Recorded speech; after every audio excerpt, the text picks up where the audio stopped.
Di desa kecil bernama Lebah Geni yang terletak di kaki bukit, ada sebuah jalan setapak yang dianggap keramat oleh penduduk setempat. Jalan tersebut tersembunyi di balik rimbunan pohon dan tanaman liar. Siang hari, jalan itu tampak seperti jalur biasa. Sebaris batu kasar berlumut yang tidak tampak istimewa. Namun, keheningan yang menyelimuti dan udara berat di sekitar membuat siapapun merasa tak nyaman berada di dekatnya. Saat malam tiba, jalan itu berubah, seakan memiliki nyawa, menanti mereka yang cukup berani untuk melintasinya. Orang-orang desa percaya bahwa jalan setapak itu adalah gerbang menuju dunia lain, dan siapapun yang berjalan hingga ujungnya akan menemui sesuatu yang tak mungkin dibayangkan. Banyak kisah seram beredar tentang mereka yang tak pernah kembali setelah berani melangkah terlalu jauh. Di malam yang sunyi, seorang pemuda bernama Arga, seorang pemandu wisata alam, berdiri di depan jalan setapak tersebut. Ia dikenal sebagai pemuda pemberani, selalu memimpin para pendaki dan turis menjelajahi hutan-hutan di sekitar desa. Ia mendengar cerita tentang jalan setapak ini dari warga desa, namun anggapannya tetap sama. Itu hanya dongeng tua untuk menakuti anak-anak. Namun, ada rasa penasaran yang menyelinap dalam hatinya. Kata orang, jalan setapak ini hanya akan memperlihatkan dunia lain pada mereka yang berjalan di malam hari. Arga tertawa dalam hati, meyakinkan dirinya bahwa semua hanyalah cerita rakyat belaka. Ditemani hanya oleh senter dan lilin kecil di sakunya, Arga melangkah dengan mantap. Rasa dingin perlahan menyelimuti tubuhnya begitu ia mulai menyusuri jalan itu. Di sekelilingnya, kabut mulai turun, tebal dan berputar seperti tirai yang mengelilingi dunia kecilnya.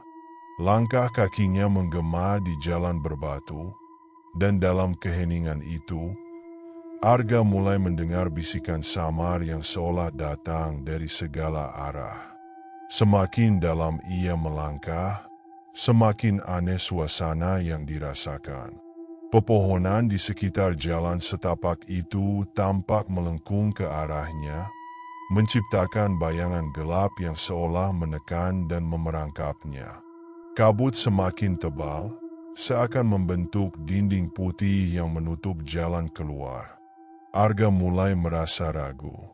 Ada rasa tak nyaman yang menyelinap dalam pikirannya, namun rasa penasarannya mendorongnya untuk terus maju. Tidak lama setelah itu, di tengah jalan, ia melihat sebuah batu besar berdiri tegak dengan simbol-simbol aneh yang terukir di permukaannya. Simbol-simbol tersebut tampak asing dan menyeramkan, tidak seperti apapun yang pernah dilihatnya di alam. Arga mencoba menyentuh batu itu, dan senter di tangannya tiba-tiba padam, membuatnya terjebak dalam kegelapan yang total. Keringat dingin mengalir di dahinya. Ia merogoh sakunya, mencari lilin dan korek api yang ia bawa. Dengan cepat ia menyalakan lilin, berharap cahaya kecil itu cukup untuk membantunya melihat. Ketika cahaya lilin mulai menerangi sekitar, bayangan-bayangan samar mulai muncul di antara pepohonan. Wajah-wajah tanpa bentuk mulai bergerak di sekelilingnya, mengintip dari balik dedaunan dengan tatapan yang kosong dan dingin. Tiba-tiba, ia merasakan napas dingin di lehernya. Sebuah suara berbisik tepat di telinganya. "Selamat datang, Arga." Bulu kuduk Arga meremang. Nama itu, suara itu, terasa seperti bisikan dari neraka yang memanggilnya. Perlahan, ia membalikkan badan. Di sana, berdiri sosok perempuan tua dengan rambut putih panjang, wajahnya keriput, namun senyumnya mengerikan. Matanya kosong, seolah-olah tak memiliki kehidupan.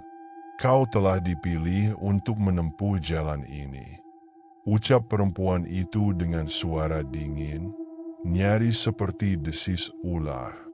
Arga mundur selangkah, mencoba menahan rasa takut yang mengguncang tubuhnya. Keberanian yang ia banggakan mulai runtuh. Ia ingin kembali, tapi jalan di belakangnya telah berubah.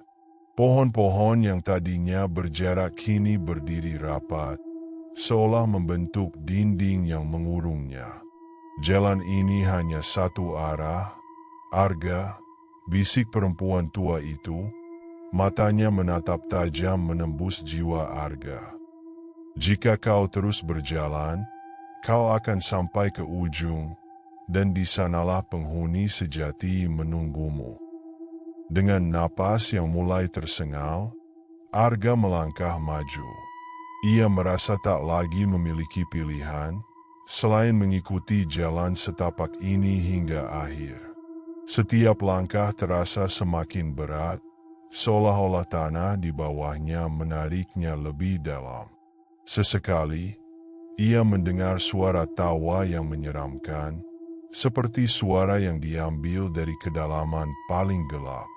Suara-suara itu tampak semakin dekat, berputar-putar di sekelilingnya, membuat bulu kuduknya berdiri. Di ujung jalan itu, dalam kabut yang semakin pekat, Arga melihat bayangan pintu besar yang berdiri menjulang. Pintu itu dihiasi ukiran-ukiran yang mengerikan. Wajah-wajah tersiksa, tangan yang meraih keluar, dan bayangan-bayangan yang melingkar seperti ular. Setiap ukiran tampak hidup, seperti ingin menangkap siapapun yang berani mendekat. Arga berdiri di depan pintu itu, tubuhnya gemetar. Ia mencoba mengumpulkan keberanian, tetapi rasa takut telah merasuk terlalu dalam. Tanpa ia sadari, pintu itu perlahan terbuka dengan sendirinya, menampakkan kegelapan yang pekat dan dalam. Ketika pintu terbuka, Arga melihat sesuatu yang membuat darahnya membeku. Sosok besar berdiri di dalam kegelapan, wajahnya tak jelas, tapi auranya memancarkan rasa dingin yang menyesakkan. Arga ingin berteriak, namun suaranya seolah terhenti di tenggorokan. Tubuhnya tak bisa digerakkan, seperti ada tangan tak terlihat yang menahannya di tempat. Dalam kegelapan itu, sosok tersebut bergerak perlahan, mendekat ke arahnya. Suara langkah kakinya menggema, menyeret dengan irama yang seolah menandakan akhir. Arga berusaha menggerakkan kakinya, mencoba kabur, namun sia-sia. Bayangan itu sudah terlalu dekat. Terdengar tawa menyeramkan yang bergema di sekitarnya, memenuhi udara dengan aroma kematian. Wajah-wajah di ukiran pintu seolah menatapnya dengan sorot mata yang haus, seperti menantikan kehancurannya. Pada detik terakhir sebelum bayangan itu benar-benar menyelimutinya, Arga menyadari bahwa ia telah menginjak jalan setapak tanpa jalan keluar. Suara di kepalanya membisikkan kebenaran yang selama ini disembunyikan dari pengetahuan manusia. Desa itu kembali sunyi. Esok harinya, penduduk desa tak menemukan jejak Arga. Mereka hanya melihat jalan setapak itu seakan-akan tak pernah dilalui. Orang-orang desa mulai berbisik, mengingatkan satu sama lain tentang bahaya jalan setapak yang membawa manusia menuju dunia lain. Dan pada malam berikutnya, dalam kegelapan pekat, terdengar lagi suara langkah samar dari jalan setapak itu, seolah tengah mencari mangsa baru.